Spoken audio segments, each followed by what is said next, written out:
Hola, un cordial saludo, bienvenidos, bienvenidas a estas memorias del presente Senderos de la Verdad, este esfuerzo interinstitucional por divulgar y promover las conclusiones de la Comisión de la Verdad y promover su espíritu para construir un futuro en Colombia. Tengo dos invitados, siempre buscando como estos contrastes de la gente que ha participado de este proceso. Por un lado tengo a Edilia González Cano, que es de Caicedo, Antioquia. Ya les voy a contar un poco más sobre su vida, que es intensa y bella.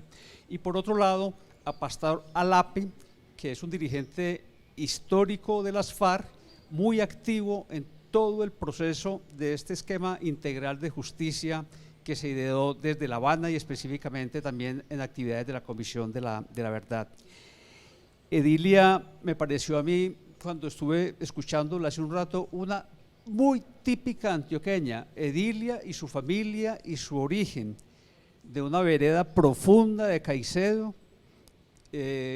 con una historia familiar marcada desafortunadamente por violencia de otro tipo que a veces también existe, por una madre esforzada. Cuéntenos un poquito, Edilia, ¿quién es usted? Bueno, muy buenas tardes, Edilia González Cano. Yo soy una mujer, soy una ciudadana del municipio de Caicedo, Antioquia. Nací en una vereda, en el seno de una familia de 9 hijos, 8 mujeres y un hombre, y una madre que fue quien nos cuidó y nos protegió y nos sacó adelante ante la ausencia de un padre que fue asesinado a la edad de 4 años. Cuando tenías 4 años. ¿Cómo era esa geografía profunda en la que vivías allí en Caicedo? Que me la imagino, no conozco, hermosa como es casi todas estas montañas nuestras, pero al mismo tiempo con las limitaciones que te obligaron a salir a la ciudad. Bueno, la geografía de nuestro municipio y en ese entonces pues es una geografía de altas montañas, muy verdes, árboles muy frondosos, para la época donde no existía tanto la tala de bosque como ahora, ni los cultivos de café que pues en su furor ya han hecho que el bosque vaya desapareciendo lentamente. Un municipio digamos en las montañas de Antioquia, aislado, distante de la capital y por ende un municipio, pero por sobre todo un municipio donde se vivía en paz, donde se vivía de manera muy tranquila, pese a que no se contaba con energía, pese a que no se contaban con carreteras, pero se vivía muy diferente, se vivía en paz en ese tiempo. Ahorita nos vas a hablar de cómo, no tenemos tiempo de resumir toda tu vida, que es muy intensa y rica, pero cómo te vinculaste al tema de la paz desde las épocas en que el gobernador Gaviria empezó con sus planes congruentes. Y de otro lado quiero que Pastor Lisandro Alape Lascarra, ¿lo dije bien? Lascarro, me cuente esa simbiosis de su nombre. Usted ya lo oficializó, es una mini biografía suya, ¿no? sí, es mantener la identidad en la que estuve en el alzamiento armado y más como un compromiso de memoria en cuanto a todo lo que implicó la resistencia armada con su dolor, con su estela de dolor. Es decir, no soy otro, sigo siendo este mismo, pero hoy en un proceso de reconocimiento autocrítico de los errores que cometió la guerrilla, que desde el punto de vista del derecho internacional humanitario se definen como crímenes atroces o crímenes de lesa humanidad. Nacido en Puerto Berrío. Por supuesto. En esa geografía, es así bien plana del Magdalena Medio. Sí, nacido en Puerto Berrío, aprendí a nadar en el río Magdalena, teníamos una finca en Cimitarra, Santander, por supuesto que entonces nos nutríamos con frutos santandereanos, pero con toda la gastronomía paisa y la ribereña, que es una simbiosis ahí de culturas que se expresa muy bien en los alimentos que se consumen, en lo que es la gastronomía de la ribera del río Magdalena. Vamos a hablar sobre todo de lo del presente, pero ¿por qué se vinculó usted a las FARC? Bueno, nosotros nos vinculamos a las FARC muchos jóvenes en el Magdalena Medio. Recuerda que Puerto de Río llegó a tener 6 concejales de la oposición agrupados en la Unión Nacional de Oposición, que se conjugaba el Partido Comunista, el MOIR, la ANAPO, y fueron siendo aniquilados, asesinados. Fue la época del Estatuto de la Seguridad Nacional del gobierno del doctor Turbay Ayala, y era una represión muy generalizada en el Magdalena Medio. Todavía no estaba el paramilitarismo, era el ejército el que ejecutaba las acciones, y la mano negra, que pues era la policía y el DAS. Eso nos obligó a una serie de jóvenes que militamos, diríamos, en la izquierda, o en la izquierda en ese momento, a ver la única forma era irnos a las guerrillas. Y estaba también el furor en Centroamérica. Nicaragua estaba llegando el triunfo sandinista, y se generó, pues se levantó ese espíritu de la lucha guerrillera en los jóvenes de nuestra época. Ese idealismo pues tuvo una expresión en la lucha armada, pero probablemente lo que pasó al final de la historia, pero lo digo yo solo para provocar su opinión, es que no se midieron los tiempos históricos que ya pasaron a ser décadas, y se llegó como a la degradación que todos conocemos y que ustedes han reconocido. Diríamos, la visión de la guerra popular prolongada pierde una temporalidad y se extiende de una manera incontrolable, como nos ha ocurrido, como nos ocurrió y como está ocurriendo, porque aún falta traer aquí, que es la aspiración en este gobierno, al ELN, que entre en este proceso, en este nuevo escenario de la lucha, de la acción o del combate, si pudiéramos decir, de la batalla, en el marco pues de movernos en la democracia y perfeccionar esa democracia a partir de la lucha social, de la lucha política en el marco de la democracia. Entonces, digamos, esa visión de la guerra popular prolongada pues tenía su tope, y pues esto se extiende de parte y parte, un conflicto que parecía no tener fin, y bueno, nos acostumbramos tanto a ello que hoy es normal.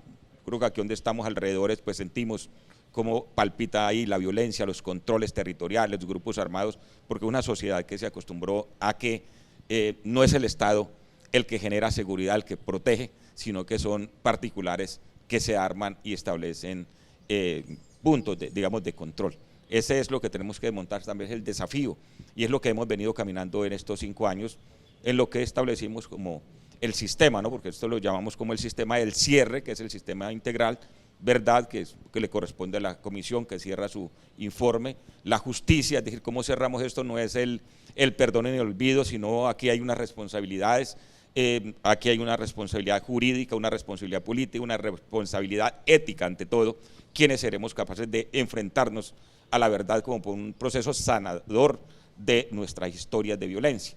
Y de igual manera, pues ese otro proceso de la búsqueda de todos nuestros desaparecidos, porque casi todos tenemos un desaparecido en este país. Esa violencia tan larga, porque no estamos hablando de los 53 años de la violencia con FARC, veníamos de otras violencias, se trata de cerrar con el Frente Nacional, y el Frente Nacional pues fue el cierre de unas violencias para abrir otros conflictos excluyentes, el desconocimiento de hechos políticos como el triunfo de la ANAPO, surge el M-19, surge otro proceso armado en Colombia. Entonces, digamos, hoy en lo que estamos trabajando al horizonte de paz es poder llegar al cierre de negociaciones con el ELN, aquí oficinas, gaitanistas o urabeños, como se les denomine, y todas las otras estructuras ahorita, que existen. Yo creo que tenemos que dedicar unos minutos finales en este programa a pensar qué sigue, porque la tarea está como pendiente, o por lo menos apenas está medio iniciada. Pero quería preguntarle yo una cosa como de dimensión personal, porque yo veo que usted ha hecho un recorrido extenso e intenso por este país en esa tarea del diálogo, del reconocimiento, tal cual se comprometieron. Humanamente, ¿qué ha implicado eso? ¿Complejo? ¿Cómo lo maneja usted, señor? Porque le ha tocado chaparrones duros, ¿o no? Sí, por supuesto que no lo pensamos, y fue tal vez el debate con los otros compañeros. Entramos a un nuevo escenario, a un nuevo campo de batalla, ¿sí?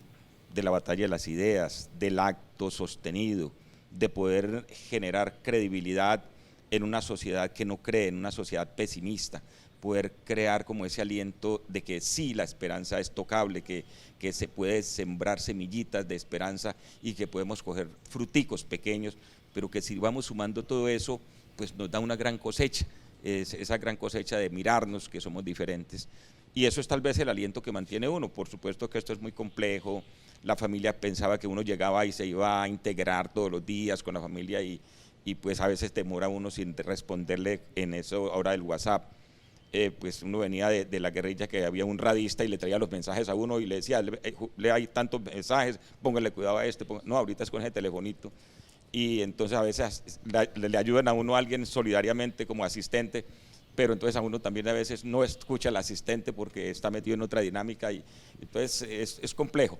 Pero es el compromiso, dijimos, por encima de todo tenemos un compromiso desde nuestra visión revolucionario, es decir, entrega total para lo que estamos, y pues ese es el esfuerzo que estamos haciendo, poder llevarle un mensaje a la gente que sufrió y sobre todo poder dejar mensajes claros para evitar que esto se repita.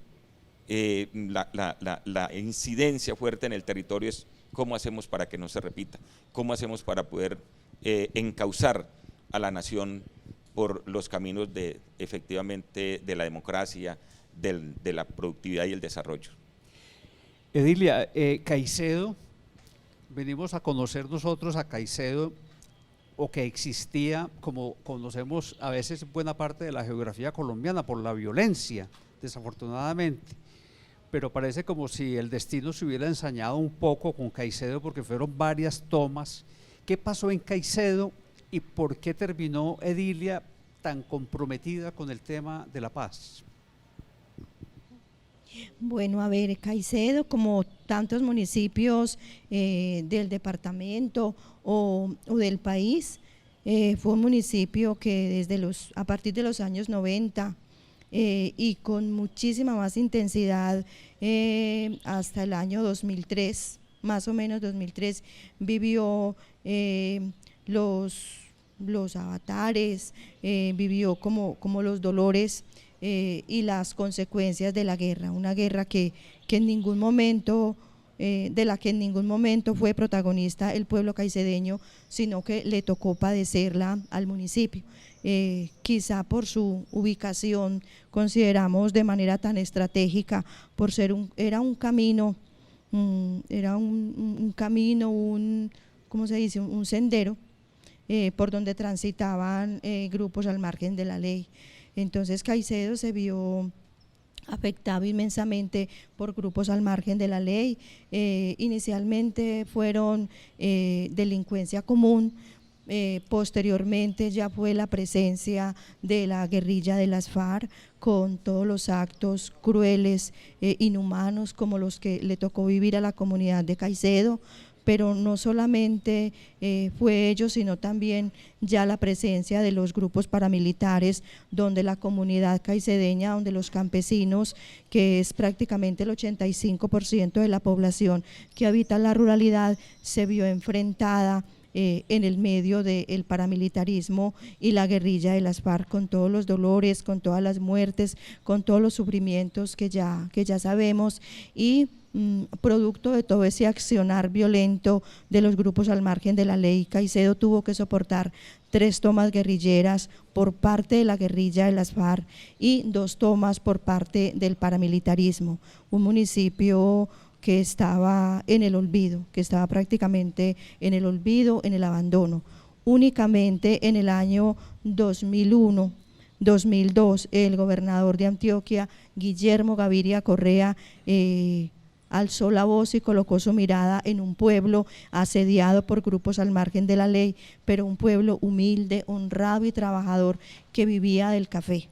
Y él observó y valoró la valentía de la comunidad de Caicedo, ellos solos cómo tuvieron que salir a enfrentar a la guerrilla, pero únicamente con palabras, con banderas blancas, con oraciones, con cantos. Ellos suplicaron a la guerrilla para que no hurtaran su café, porque era su sustento y su vida. Y en varias de las oportunidades lograron esa negociación, lograron que no se llevaran el café, pero desafortunadamente en una de esas tomas en las que lograron que ya los camiones que estaban desviados hacia la vía veredal nuevamente fueran devueltos, las llaves entregadas a sus conductores para que los camiones continuaran su curso hasta Santa Fe de Antioquia, los medios de comunicación nos hicieron un daño inmenso, mostrando la guerrilla como perdedora y la comunidad de Caicedo como la que había vencido,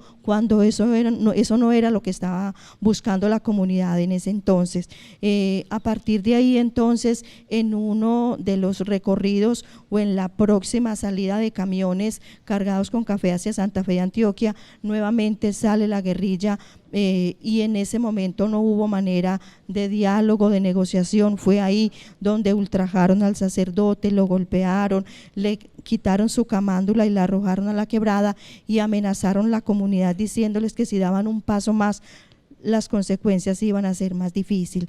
Es como de manera muy resumida como algunos hechos tan difíciles como los que vivió Caicedo, y el trabajo y cómo he llegado a todo este trabajo por la paz en torno a la filosofía de la no violencia, que fue esa semilla que nos llevó el doctor Guillermo Gaviria Correa al municipio de Caicedo. Para el año 2002 yo regresaba al municipio después de haber logrado terminar con mucho esfuerzo en la ciudad de Medellín, haber terminado la primaria, haber realizado un bachillerato y haber logrado terminar una carrera universitaria. Regreso al municipio a hacer como esa devolución a mi pueblo, a mi municipio, a trabajar en la alcaldía, en la oficina de participación comunitaria.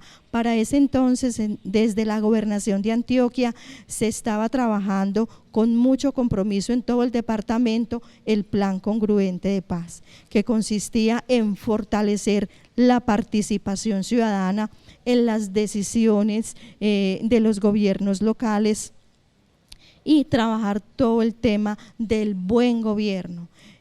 Nosotros adoptamos y acogimos el plan congruente de paz con mucho cariño, porque además veíamos todas las bondades y para ese entonces ya el señor gobernador estaba secuestrado. Nosotros sentíamos ese deber moral de seguir acompañando y de continuar a través del proceso de paz, realizando unas manifestaciones con las marchas, suplicando a la guerrilla para que nos devolviera al gobernador, para que no se siguieran generando más hechos violentos en el municipio de Caicedo. Y fue así como empezamos a trabajar todo el tema de la no violencia y de la paz en el municipio de Caicedo. Ahorita me complementa, y como sabe, pues el país entero alrededor del tema del gobernador Guillermo Gaviria y de Gilberto Echeverri y de unos soldados que también estaban allí retenidos, pues sucedió lo trágico que fue una masacre. En estos programas hemos escuchado varias voces de los comisionados. Hoy tiene la palabra el señor Carlos Beristain, que trabajó el tema del exilio. Todos saben que en Colombia migró una gran parte muy afectada, especialmente gente de la Unión Patriótica, cuando grandes masacres se dieron desde los años 80, y él aquí nos explica esa vida del exilio que se generó en este conflicto. Ahí va.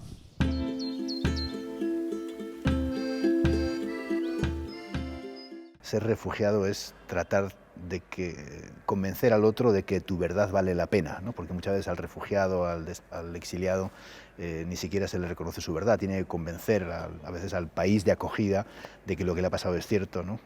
A veces incluso suprimiendo parte de las cosas de las que le han pasado en Colombia, porque si cuenta todo lo que le ha pasado en Colombia, a veces ni siquiera le van a creer, ¿no? Porque el nivel de victimización que ha sufrido la gente ha sido muy grande, ¿no?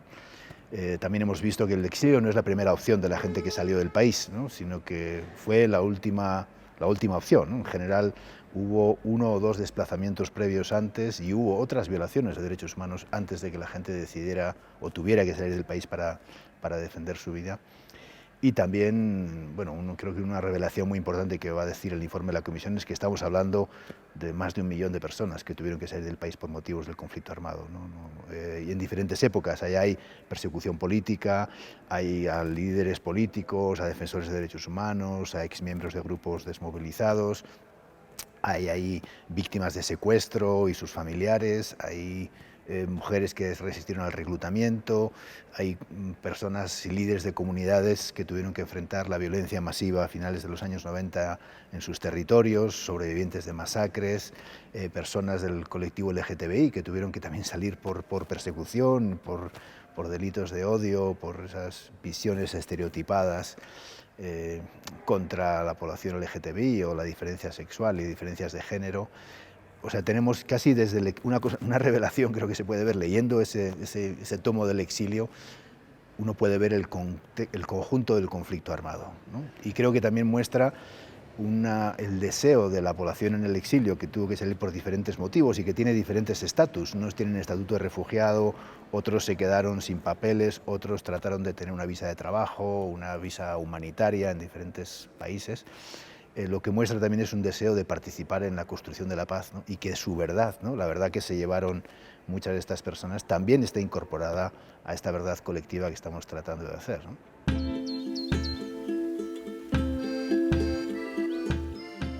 Seguimos en Memoria del Presente, Senderos de la Verdad.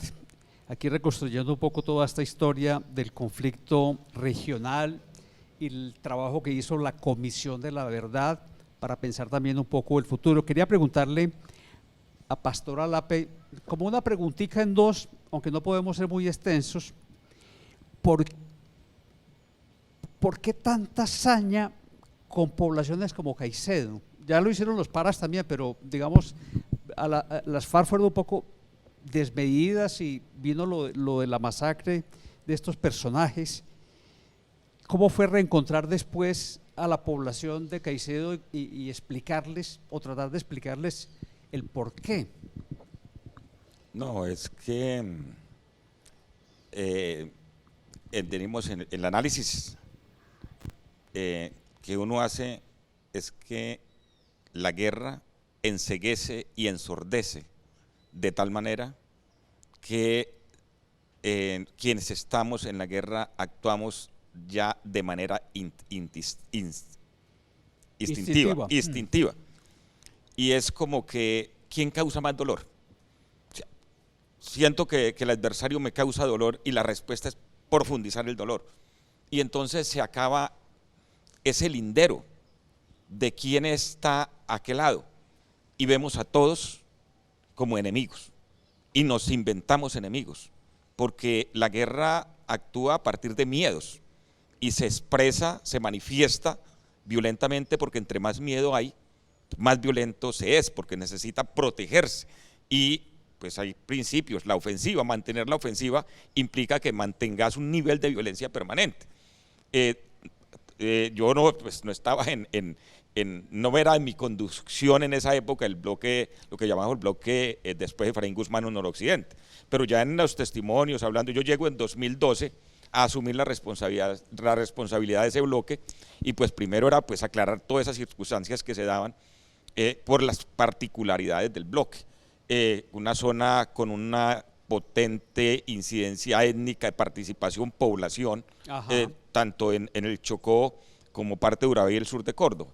Y en todo este proceso encuentra uno que pues Caicedo de alguna manera estaba el punto estratégico de referencia hacia lo que el plan estratégico planteaba, llegar a las grandes ciudades, porque el conflicto estaba aquí en las grandes ciudades. Sí. Entonces, para acercarse uno a Medellín por ese lado del occidente o en límites con el sur, suroeste, pues era, y la misma formación montañosa por donde nos podíamos mover, pues era Caicedo. Voltea a Urrao y estás ya en el Chocó, prácticamente.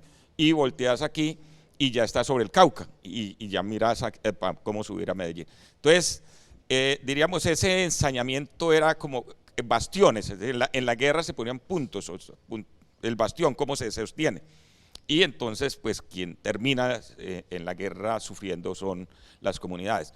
A mí me dolió mucho el hecho de la muerte de de Gilberto Echeverry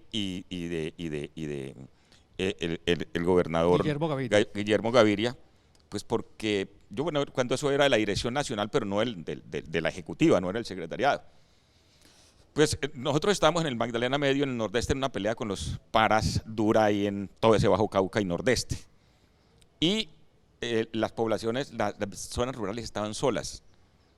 En ese proceso estuvieron en el Nordeste. Un comandante me dijo, aquí está el ministro de Defensa.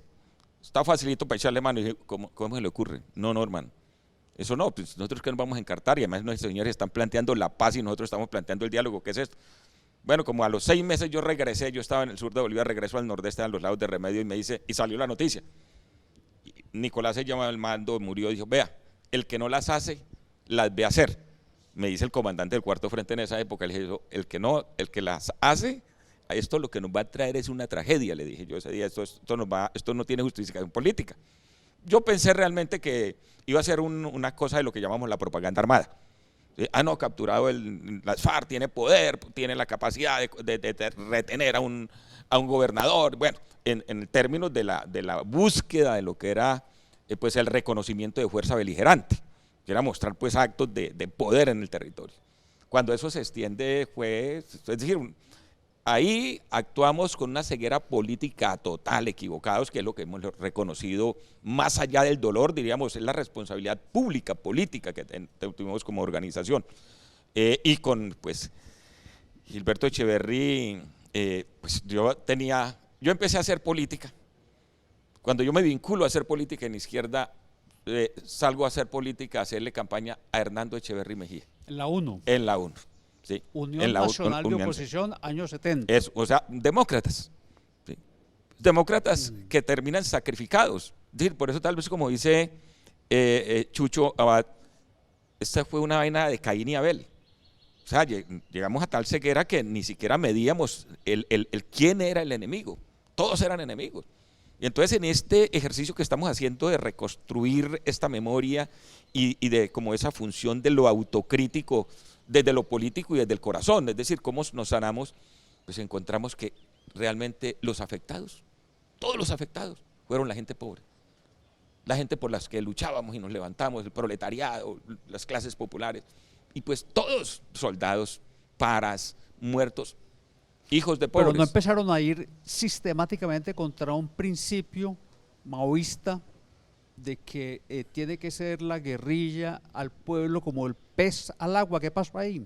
Sí, por eso te digo que en esa confusión, bueno, yo creo que aquí hay unos niveles también que hay que mirar. Nosotros tal vez, en Magdalena Medio como bloque, no tiene, diríamos, hoy tanto caso, porque nosotros vivimos como el momento en los 80, ¿sí? Puerto Boyacá, cuando se desmandó el secuestro y se hizo todo eso y se nos fortaleció el paramilitarismo, o sea, generamos las condiciones. Llegó Faruk Yanine y aprovechó el enorme desprestigio de las FARC. Faruk Yanine viene, monta toda esa estructura y eso nos llevó en el Magdalena Medio a que midiéramos, porque habíamos aprendido esa lección ahí en territorio. Cuando se nos viene nuevamente la ola del paramilitarismo sur de Bolívar y vuelve esta nueva ola del bloque central Bolívar y demás, ya actuamos de otra manera. O sea, porque ahí sí decimos, en Río Revuelto, ganancia de pescadores. Y cuando se da una situación, todos los días les llega un informe de que Julano ya está con el enemigo, que Julano es informante, que Julano es financiador, que Julano. Entonces no, esperemos. Eso nos llevó a que, diríamos, no sé, los niveles de violencia que fueron duros, pero digamos no llegar a esos estados pues que conocemos. Entonces, efectivamente, aquí todos rompimos, y pues lo que nos corresponde a nosotros, rompimos esa lógica. O sea, no nos dedicábamos por un fusil, lo grafico así, destruíamos la manzana de un pueblo. Por controlar 12 policías, desarmar 12 policías o 15 policías, destruíamos medio pueblo. Esa fue la lógica que vino llegando, no la lógica política de organizar al campesinado, de movilizarlo, de lo que fue la reforma agraria en la lucha. No, entonces ya aquí se ascendió el resultado militar. y el resultado militar se mide en sangre. Yo quiero que enseguida Edilia nos hable de cómo fue empezar a tener la conversación, el encuentro, con lo que generalmente, no sé si la palabra a veces me suena como dura, a veces como simplemente realista, con los victimarios, pero antes de eso vamos a escuchar a Vera Stein sobre cómo fue la forma que la Comisión de la Verdad hizo el trabajo con la gente en el exilio.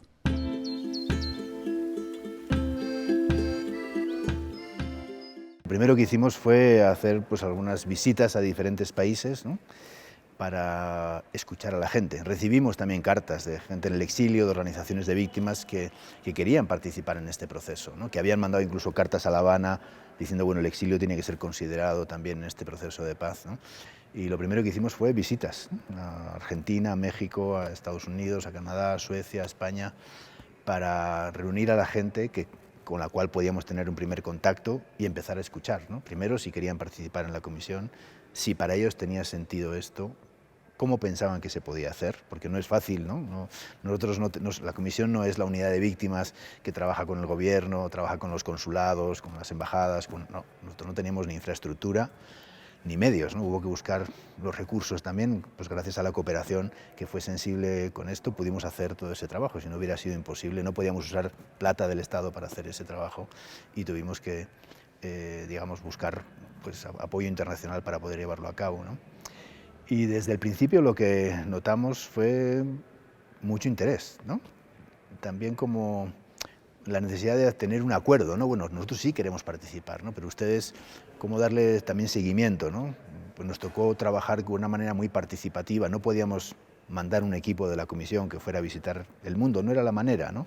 Porque también este trabajo, en la manera en cómo lo hemos hecho, ha tenido una perspectiva de cómo fortalecer los procesos que ya existen, ¿no? O sea, pues nos hemos basado en redes internacionales que han trabajado con refugiados colombianos, defensores y defensoras de derechos humanos, pues que hacían un trabajo aquí y de repente tuvieron que salir del país, ¿no?, que se involucraron en todo esto, accediendo a otras víctimas, creando grupos de trabajo para la toma de testimonios, ¿no? También porque también aquí en Colombia, en la Colombia dentro de Colombia, pero sobre todo en la Colombia fuera de Colombia, lo clave para el trabajo con las víctimas es cómo crear una red de confianza. Sin confianza no se puede hacer nada de este trabajo, ¿no? Y sin que esto sintonice con las fuentes de sentido para la propia víctima, ¿no?, para la propia población.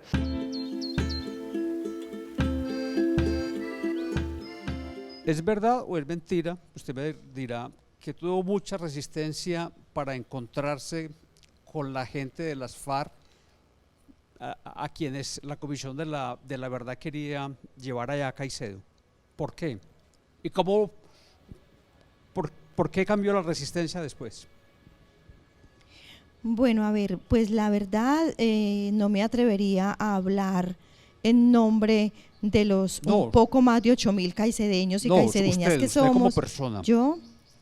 Bueno, no, a título personal, pues yo en ningún momento, ni en el pensamiento, ni en manifestaciones, en las reuniones o en los encuentros con la comisión, encuentros preparatorios de mi parte y desde la Corporación Videpaz. ¿Usted tuvo disposición? Absoluta. Qué bueno. Disposición absoluta a título personal, pero también desde la Corporación Videpaz.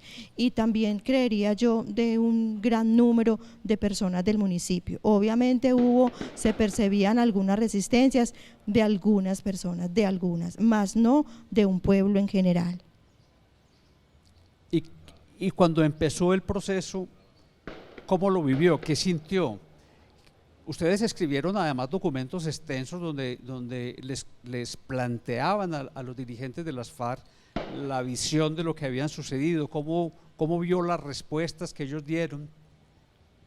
Bueno, nos atrevimos a escribir un documento donde tratamos de consignar como unos hechos a través de una línea de tiempo de todas las situaciones que le tocó vivir al municipio de Caicedo por muchos años y a causa de los grupos al margen de la ley. Este documento no hace referencia únicamente a los actos de violación de derechos humanos de la guerrilla de las FARC, sino también de otros grupos al margen de la ley, y también expresamos la situación que vivió Caicedo, que nunca debió pasar también a manos de nuestra fuerza pública. También hacemos referencia a los falsos positivos que tuvo que vivir el municipio. ¿Cómo hemos vivido el proceso? Bueno, el documento era una manera de tratar de hacer una síntesis, porque con certeza son tantos los acontecimientos y son tantas las situaciones que vive una comunidad que eso es humanamente imposible plasmarlo en un documento, pero sí se hizo como se escribió como un camino, como una senda de las tristezas, de la violencia vivida en el municipio. Creíamos que era una necesidad hacer ese documento, lo dimos a conocer en ese entonces, para el año 2021, en varios encuentros virtuales que se tuvo con el apoyo de la comisión y donde hubo la presencia de los firmantes del acuerdo. Era una manera de decir, estos son los hechos, de varios de estos hechos, ustedes fueron los responsables, ustedes fueron los autores intelectuales, materiales, y cómo ha vivido y cómo vivió Caicedo la situación. ¿Era algo o es algo que debíamos hacerlo? Y también en los ejercicios de escucha, pues la verdad siempre serán momentos como de, no de tensión, sino momentos muy, muy duros. O sea, son momentos demasiado difíciles precisamente por todo el horror, por todo el sufrimiento y por las huellas que prácticamente quedan en el corazón y en el alma y de los niños y de las niñas que le cuentan a uno. Entonces era una forma de presentar un documento, de presentar el sentir de Caicedo y también de escucharlos a ellos en ese camino o en ese compromiso de decir la verdad, de contar la verdad y de hacer como un examen de conciencia. Queríamos que se reconociera y pedíamos en los pedidos de verdad, entre otros, se pedía que se hiciera el reconocimiento del secuestro y de la muerte del gobernador, del subcomisionado de paz, de los 8 militares, pero también de las tomas guerrilleras. También dentro de nuestros pedidos, porque nosotros como caicedeños, definitivamente nosotros no encontramos un grupo al margen de la ley que estuviera trabajando y sacrificándose por unos esfuerzos y por unos ideales para proteger a un municipio olvidado del Estado, un municipio con todas las dificultades, sino un grupo que llegó a generar unas violencias, a generar el horror, a robarse el café. Nosotros encontramos en la guerrilla, para ese entonces, un grupo que lo único que le interesaba era el poder y el dinero, únicamente. Pregunta, una forma económica. Todo el objetivo de lo que se propuso en La Habana es en un marco de justicia restaurativa, es reparar. ¿Se siente, usted personalmente, siente que Caicedo, su gente, ha logrado reparar para avanzar también en el proceso de perdón? Bueno, yo diría que estamos como en los inicios. Yo creo que se ha iniciado un camino, yo creo que se han dado unas manifestaciones de expresar la verdad, de reconocer, de unas intenciones de trabajar por el país, por unas condiciones democráticas, por unas condiciones políticas, por un país mejor donde podamos vivir todos. Yo creo que es un inicio, que es un muy buen comienzo frente al tema de la reparación. La verdad, yo creo que estamos en el comienzo, que estamos como en el camino, porque la verdad, pues digamos que es todavía muy prematuro hablar de una reparación. Yo creo que también la reparación se comprenderá y se entenderá en el transcurso en que haya una voluntad absolutamente decidida, una voluntad absolutamente política de trabajar de trabajar por el país y de no volver a repetir unos hechos como los que ya tuvo que sufrir el país. Yo creo que estamos en ese camino. Voy a invitar enseguida a Pastor Alape que nos hable precisamente de lo que sigue en este segmento final de las memorias del presente, pero antes vamos a escuchar la opinión sobre este aspecto de Carlos Beristain.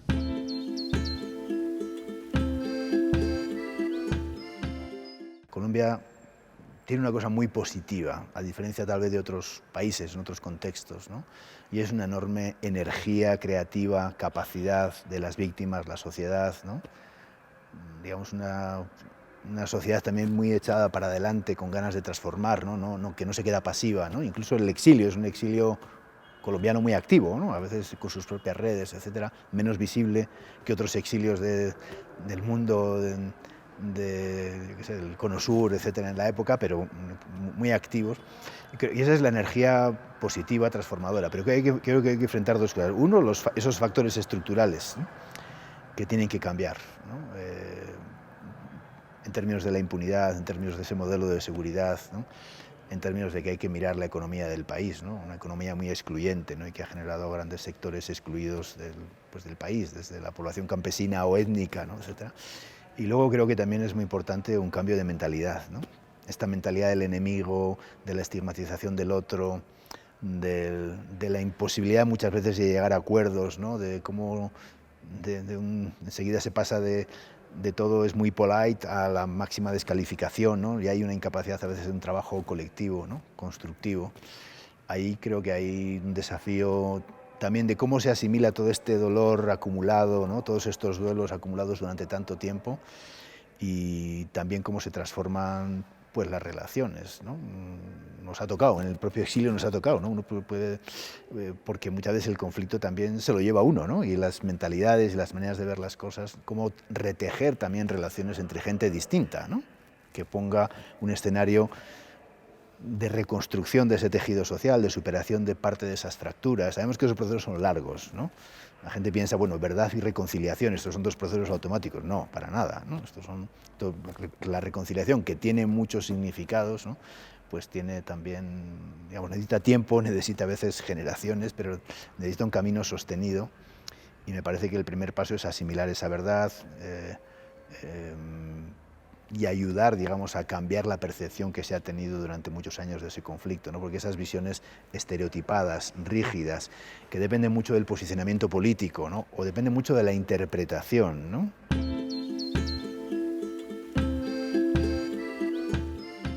Don Pastor Alape, usted ha recorrido este país de manera intensa, lo hizo en sus geografías más profundas, y ahora lo hace también visitando comunidades. En Caicedo, ¿usted cómo vivió el proceso de ese acercamiento con Caicedo, los compromisos que allí establecieron, e incluso la idea de algunas reparaciones materiales para esta población?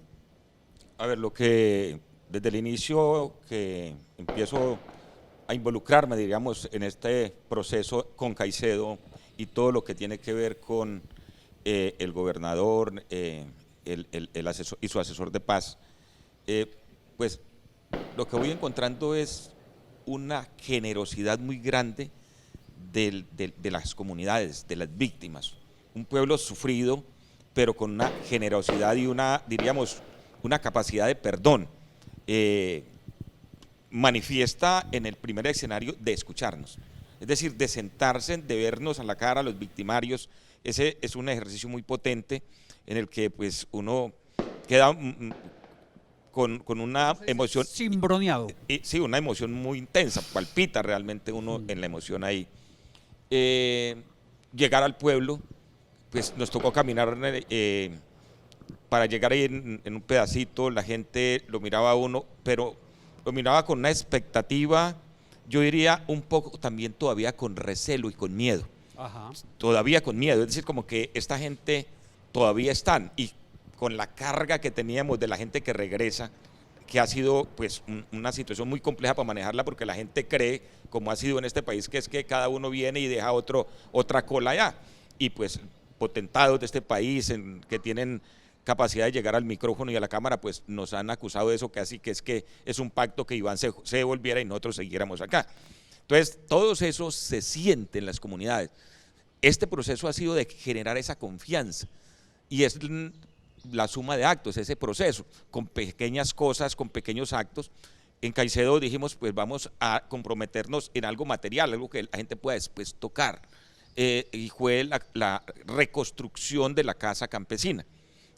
Pues llamamos, ahí estamos cuadrándolo como lo que llamamos como un trabajo, obras y actividades reparadoras, o estamos en el debate que sea parte de las sanciones propias, que vamos los firmantes que tienen mayor responsabilidad en el territorio y entremos a construir la casa y entrar a hacer pues una serie de actos concretos, tocables, abrazables, de que la gente pues diga, mire, aquí hay parte de la reparación, ¿sí? Parte de la reparación, porque realmente en la construcción de sociedad la reparación es emocional, o sea, la reparación es del corazón, porque podemos poner una serie de obras materiales, pero si la gente no tiene las condiciones de mejorar sus condiciones de vida, y esas condiciones de vida generan condiciones emocionales, es difícil.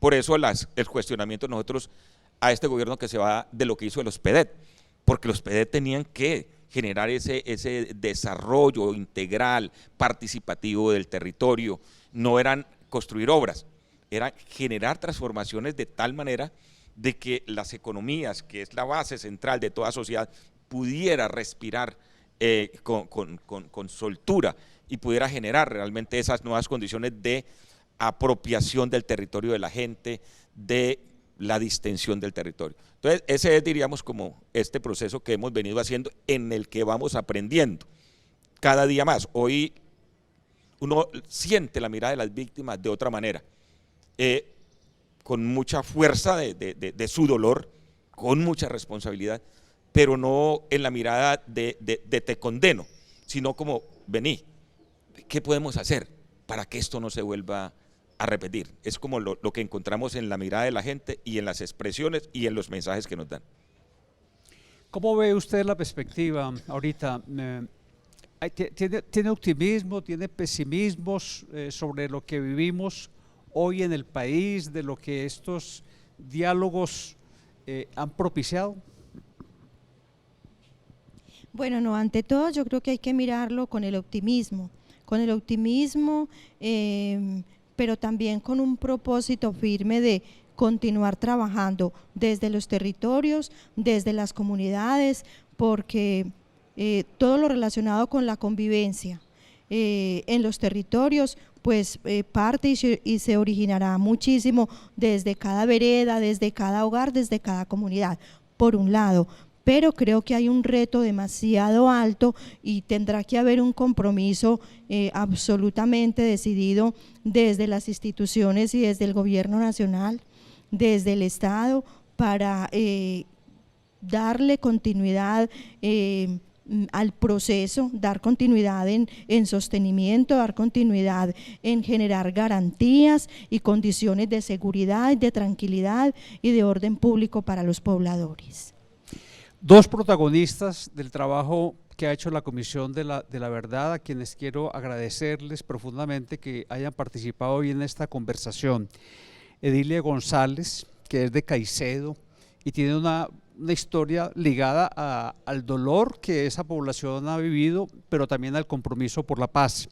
Y el señor Pastor Alape, que ha sido un dirigente de las extintas FARC y ahora es un hombre.